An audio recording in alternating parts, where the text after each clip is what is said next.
Hello, everyone. Pastor Eric here, pastor at the Overcomers Ministry Church, aim for kingdom with no limit. In our kingdom, we talk about things of the kingdom and how it should be applied on earth. And I'm a kingdom citizen. I'm proud of it. I'm happy. I don't regret it. And our God is faithful. Yeah. God bless you guys. So today our TV show title is Marriage. What is marriage? We want to find out what is marriage. What is marriage? And it's a very, very interesting topic about marriage. We've seen a lot. We have seen broken houses, people divorced, people I've been praying for this family. They divorced and the children are suffering. I've been praying for this family. They divorced. This wife is suffering. She's hurt. She doesn't understand why her husband will leave her. It is devastating. It is super devastating, and we want to prevent that. We want to prevent that. We want to make sure that people understand what they're getting themselves into. I've also seen people that have been married for 60 years, 50 years, 30 years, 25 years. I myself been married for 10 years. So we want to help people out, okay? We want to help people out. Now, in our previous show, I was saying that now people shop for marriage as they are shopping for clothes. They try it. If it doesn't work, they drop it. If it works, then, they keep it. They try clothes. They try marriage, They try the relationship, it doesn't work. I'm moving on. I'm out, So, and I told you that there are the five best days of your life. The day you were born, the day you were born again, the day you find your purpose, okay? The day you die, and the day you find your soulmate, your wife. It's reported that most wealthy people say that your wealth and your upcoming and your downfalling depend on the kind of wife you married. Some people married some very crazy wives that turned the business, the empire, the whole empire, the whole business, the whole financial system upside down. And other women marry some great men, some bad men that destroy the whole ministry. We've seen a lot. It's all depend on the kind of person you marry.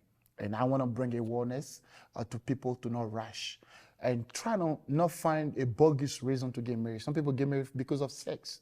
Some people get married because he or she is pretty or beautiful, handsome. Some people get married because of money, She's rich, she's wealthy, so I'm going to get married to her or to him so I can have part of the wealth. Well, I'm sorry, don't do that. Some people get married because they feel lonely. Some people get married because they're pressured, pushed by their parent. Some people get married because they got pregnant, they get pregnant, and because of the pregnancy, then they have to get married. So many things come together, and things don't work, and it's difficult, all right? So we got to be very, very careful. So now watch this. Marriage is God's institution. Marriage is God's idea. It's no man's idea. It's not any president's idea. It's not a country's idea. It's not a pastor's idea. It's not a prophet's idea. It is God's idea. It is God's idea because in Genesis chapter 2, he said, it's not good for a man to be alone. Let us make him a helper. All right? So when God made the helper, which was Eve, Adam called her the flesh of my flesh, the bone of my bone. This time, this is the flesh of my flesh, the bone of my, and her name will be called woman. He called her woman. From that instant, marriage was established because that which Adam called it, that was also its name. That was also what God approved. So marriage is God's idea. You got to remember this. It is God's institution. Now, I told you that whatever God does is always good. Anything God creates is always good. It's never bad. You are bad. God is not bad. Is money bad? No, money is good. Money is really good. I suggest people to have money. All right? Money answers to everything on earth. Money answers to everything on earth. Money is good. But when money falls into the hand of an evil person, money turns out to be evil. Is it good to have a car? Of course, it's good to have a car. I can get from point A to point B faster than if I was walking. So a car is good, but guess what? How many people die of car accident every year? Tons, millions, a lot of people. Does it mean car is bad? No. It just happened that the person driving the car is careless. Okay? He's careless. That's why he was able to kill so many people. Okay? Is marriage evil? No, marriage is not evil. Marriage is a very good thing because it comes from God. And everything that comes from God is good, but not evil. Okay? So marriage is a good thing. Marriage is not evil. Marriage is a very, very, very, very good thing. All right? It just happened that two people that are broken get into marriage. So therefore, the marriage is their union is not working. But the marriage is good. It's the union that is not working. So when somebody walk up to you and say, my marriage is not working, what they really want to say is, I am not working in my marriage. I am not okay in my marriage. But the marriage itself is okay. Just because your money is dirty doesn't mean the bank is dirty. Just because the money you put, just because you are overdrawn at the bank doesn't mean the bank is broke. You are broke, but the bank is not broke. Okay? So people always behave a certain way in a marriage. You are defective. Marriage is not defective because marriage comes from God. Remember this. Marriage is an institution. Marriage is two people coming together to become one flesh. This is the flesh of my flesh. We are one. So in the idea of God, when it comes to marriage, 1 + 1 = 1. People get into marriage with the idea that 1 + 1 = 2. 1 + 1 is never equal 2. 1 + 1, when it comes to marriage, that math is 1 + 1 = 1. We are one, meaning we are like-minded. We are one, meaning we are single-minded. We are one, meaning what is for you is for me. What is yours is mine. We are one, meaning we are inseparable. If you see me, you see her. If you see her, you see me. That is, we are one. And when you can never split one. One cannot be split. One cannot be split. 1 + 1 = 1. You can't split it. That's marriage. All right? In the idea of God, one flesh means fusion. F-U-S-I-O-N. F-U-S-I-O-N, fusion, a fusion of distinct elements into one. Okay, so if I glue two things together, they are bound, but they are bounded, but they are not fused. Okay, there remain two separate pieces, two separate pieces of wood, and sufficient heat or pressure will break them off. So when people are bounded together, marriage is not a system of bounding two people together. No. Marriage is a system of fusing people together. If you are bounded with to someone, it means that the bond can be broken. That's not marriage. That's a contract. That's a deal. We are bound by a deal. We are bounded by a deal. We are bounded by an agreement. All right? That's a deal. That's not marriage. Marriage is not a deal. Marriage is not even an agreement. All right? Marriage is a covenant. And covenant are never broken. Marriage is a covenant, and covenant don't know mercy. Covenant doesn't know mercy. Covenant doesn't have any feeling. All right? Marriage is not a contract. It's a covenant. A contract would be like this. If I do this, you do that. If you don't do this, then I will not do that. That's a contract. That's a bond. We are linked together by a bond, by a contract. All right? Marriage is a covenant. It's not if you do this, it's a sealed covenant by blood. And covenants are not easily broken.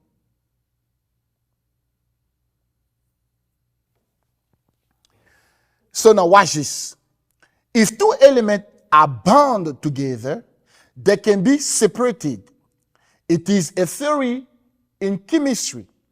But if they are fusioned or if they're fused together, if they're fusion together, the two elements become inseparable. They become inseparable.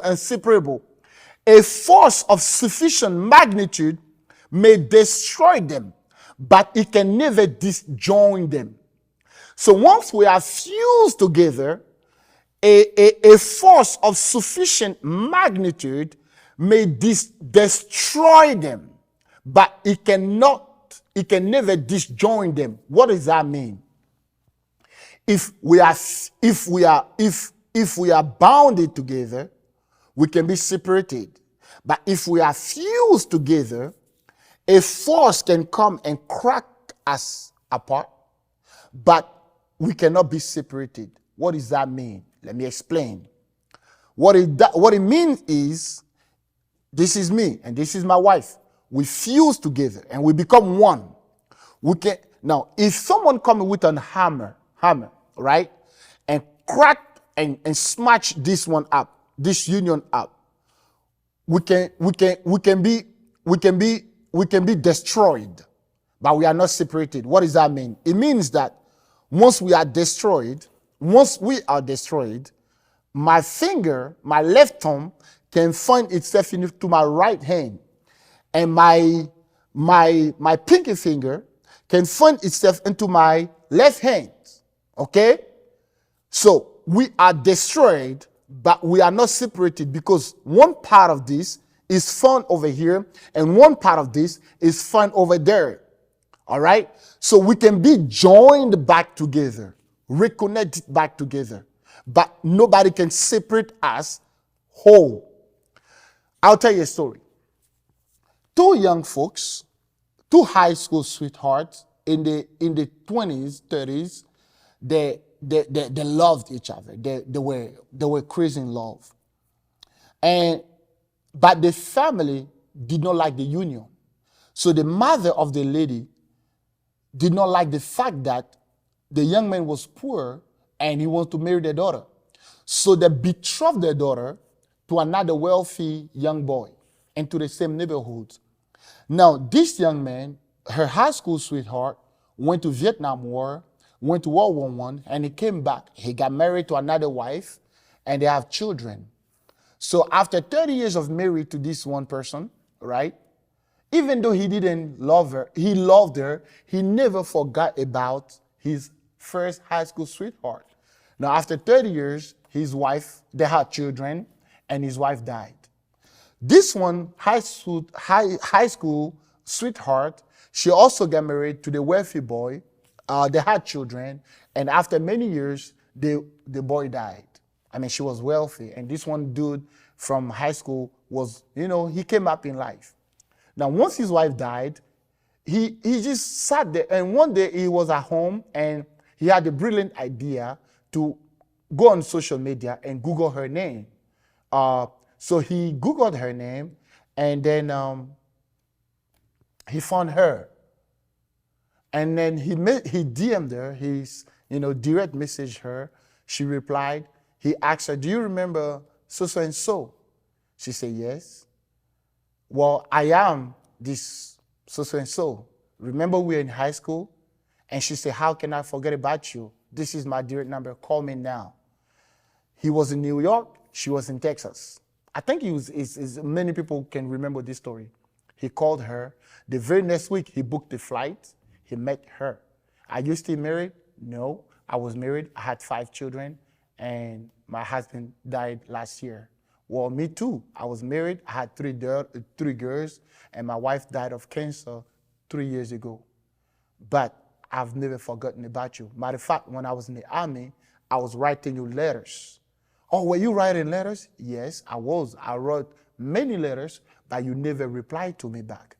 Well, come to find out, the mother of the lady was keeping all the letters into the attic. So they went up into the family house, into the attic, and they found all the letters of the young man. What am I telling you? Now, they came back together a month after, and they got married, and they are living their happiest life. For every man living on earth, there is also a wife, a rib out there for you. Somewhere in the north, in the south, in the east, of the whole world. There is a wife for you somewhere in the whole world.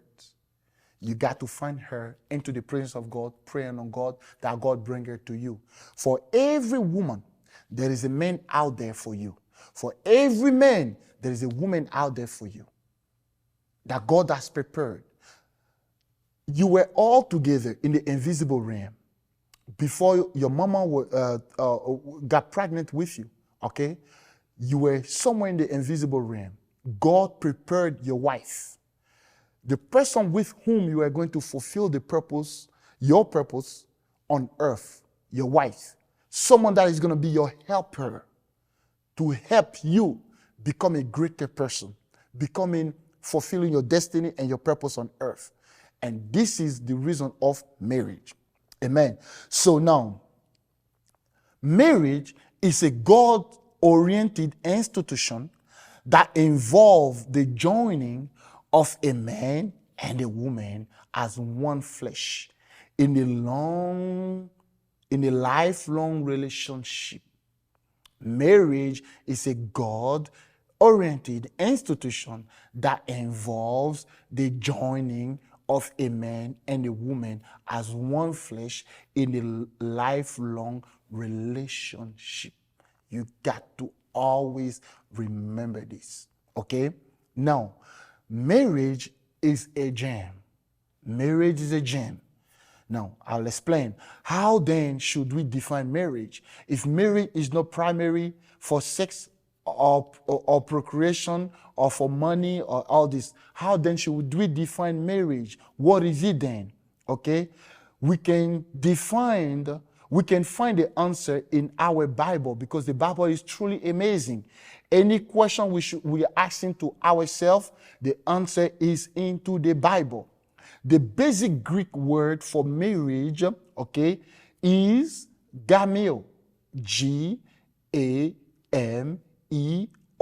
Gameo, which derives from the same root word as our English word gem. Gem. That root word literally means to fuse together. Gem means to fuse together. That fusion of different elements into one through a long, lengthy, difficult process. It is a process by which precious gems are formed deep into the earth. That process is the same process as marriage. All right? In the depth of the earth, oil, gas, rubies, diamond, gold, emerald, and all the precious stones are formed by the combination of heat, pressure, and time. My God. So when those three work together, they can transform the most common element onto something very beautiful. All right? So marriage has nothing to do with celebration. When you get married and you have this fun, the bridal party, the groom party, and all this beautiful honeymoon, that's celebration. Real marriage take effect under heat, pressure of life, pressure of time. Two people, they come together into the heat, the disagreement, the agreement, the different background, onto heat and pressure with time. The marriage is taking form. It takes time to build a strong and solid union. All right? So now let's take this stone called diamond, the strongest stone on earth. When you go deep into the depth of the earth, right? It's carbon. It's just carbon that happened to be squeezed and pressured after thousands and thousands and thousands of years with heat, pressure, and times. That carbon turned to become diamonds. All right? So it's a fusion of carbons and all the elements of the earth, pressured with the heat coming from the depths of the earth.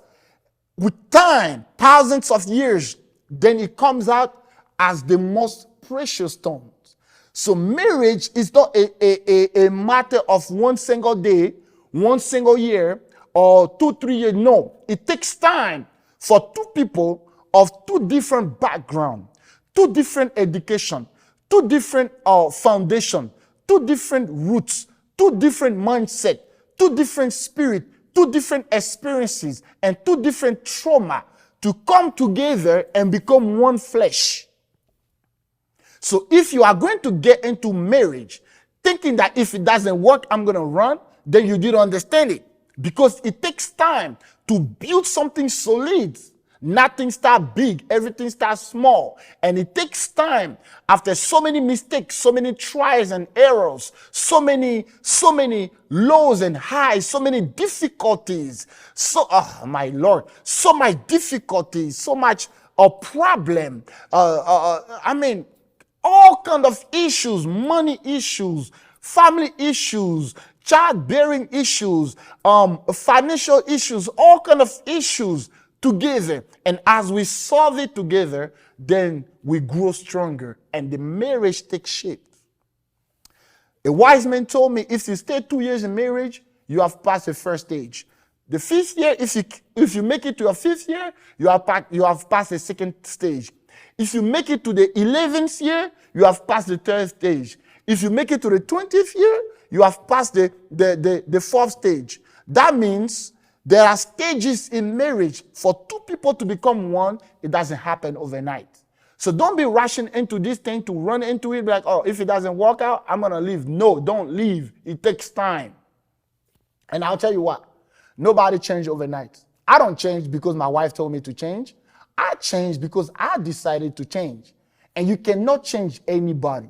You can't. So don't be in a marriage thinking, oh, I'm going to change him or I'm going to change her. No. A young man came to see me one time. He's like, he's complaining about his fiancée. And I'm like, brother, do you love her? He said, yes. I said, okay, if you love her, take her as a wife and shut up. If this is what you want, is that what you want? Yes. Is that what you want to marry? Yes. Do you think you're going to make it? Yes. Then shut up. Take her as your wife and stop complaining about what she did and what she did not do and how bad she is and how bad she does. What you marry is what you get. What you marry is what you get. And you're going to have to live with it. All right? Is that scary? I don't think it's scary. But it's an issue of maturity. Okay? So now you got to understand that in marriage, after heat, it's a combination of heat, pressure, and time. This is why a wise man told me it takes a few minutes to get married, but building a marriage requires a lifetime. Again, a wise man told me, and I'll never forget this, it takes a few minutes to get married, but building a marriage requires a lifetime. Well, may the Lord bless you. You got to remember this. Number one, first, marriage is God designed. Marriage, as God designed it, is like a precious gem. First of all, it develops over time. Diamonds don't form in 10 years. They require millennia. It takes only a few minutes to get married. But to build marriage requires time. Remember this. That's one reason why God established marriage as a permanent, lifelong relationship. Marriage is a permanent, lifelong relationship. Amen. There must be a sufficient time for two people with separate and distinct background and personality to become fused together as one flesh. Secondly, you got to understand that godly marriage becomes stronger under pressure. Oh yes, godly marriage becomes stronger under pressure. We got to raise the children. We have all this temptation when it comes to youth, the millennium and the Gen Zs. We have all this problem. What are we going to do? How can we keep our children? How can we save them? How can we protect them from all this temptation and all this evil thing going on? Drug and all these things. How can we protect them? It is a lot of pressure. How can we prepare for the future? How can we prepare for our retirement? We are young today, but we're going to grow old. How are we preparing? Things are changing. We got to pay for the house. We got to pay off the mortgage. We got to pay off the car. And then now the car is broken. We got to buy for another car. There is not enough money. Things are getting expensive. We have the in-laws. We have the brother-in-law, the sister-in-law, the mother-in-law. What if they're old? Are they coming to live with so much pressure? You cannot handle this alone. You need a helper. Even with this helper, it takes time to become one. All right? Now, a diamond can be cut only under certain conditions and using special design tool. In a similar way, external pressure temper and strengthen a godly marriage, driving a husband and wife closer together. Whenever you guys are married, trial and tribulation should draw you even closer, not apart. When two people are married, any problem they go through must draw them together before God, around the Bible, within the Holy Spirit, not apart. If anything draw you apart, it's of the devil. All right? Just as pressure purify a diamond, so the everyday problem and challenges of life purify a godly marriage. A husband and wife faces the pressure together. The harder things get, the stronger the union grows. The marriage fuse together different people into one, so that under pressure they become so hard and fast that nothing can break them apart. Important thing you got to remember: godly marriage and worldly marriage respond differently to pressure. In the world, when things going to get tough, partners split. In the world, when things get tough, partners split up. Like those two pieces of wood glued together. They are bonded, okay, but they are not fused together. The heat and pressure of life break them apart. The same heat and pressure fuse a godly couple together, so that the marriage grows ever stronger until they become inseparable and unbreakable. 3, marriage is a collision of two histories, a clash of culture, of experiences, memories, and habit. So you must understand that the hardest adjustment everyone faces is moving from single life to married life. Well, God bless you. I will see you next time, and we are going to go deep into this topic called marriage, and I'll go back to some of those things. Get ready, it's going to get heat. If you're married, stay married. If you're about to get married, well, stay in it. Prepare yourself, learn. Ignorance is also one of the causes of divorce. God bless you. May the Lord keep you safe and sound, and I'll see you next time. Bye-bye.